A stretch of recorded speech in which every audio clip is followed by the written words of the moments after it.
एक ब्रेकिंग आहे. खतावर 5% जीएसटी लागतो असं म्हणत चंद्रकांत पाटलांनी उद्धव ठाकरेंना उत्तर दिलंय. काल उद्धव ठाकरेंनी खतावरील जीएसटीच्या मुद्द्यावर मोदी सरकारवर टीका केली होती. खतावर 18% जीएसटी लागतो असं ठाकरेंनी सभेत म्हटलं होतं. यावर उद्धव ठाकरेंनी कधी शेती केली आहे का असा सवाल करत चंद्रकांत पाटलांनी उद्धव ठाकरेंवर टीका केली आहे. समजा शेतकऱ्यांनी वर्षाचं 1 लाखाचं खत घेतलं, खतावर जीएसटी किती आहे? 18%. म्हणजे 1 लाखाचं खत घेतो तेव्हा किती पैसे जातात? 18,000 कोणाच्या खिशात? आणि त्याच्यातले तुम्हाला किती येतात?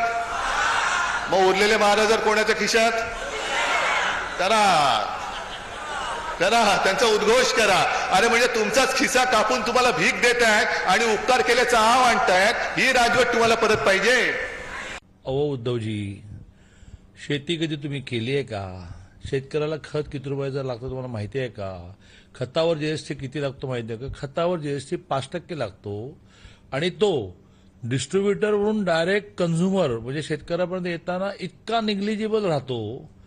समजा 1 लाखाचं खत आहे, 5% लागला 5,000, तर 1 लाखाचं खत घेणारा शेतकऱ्या शेवटी तो 300, 400, 500 इथपर्यंत खाली येतो. शेतकरी सन्मान योजनेमध्ये ज्या शेतकऱ्याला वर्षाला 6,000 मिळतात, ज्याची फार कमी जमीन आहे, गरीब आहे, शेतमजूर आहे, त्याला मिळतात. त्याला 1 लाखाचं खत बीत काय घ्यावं लागत नाही.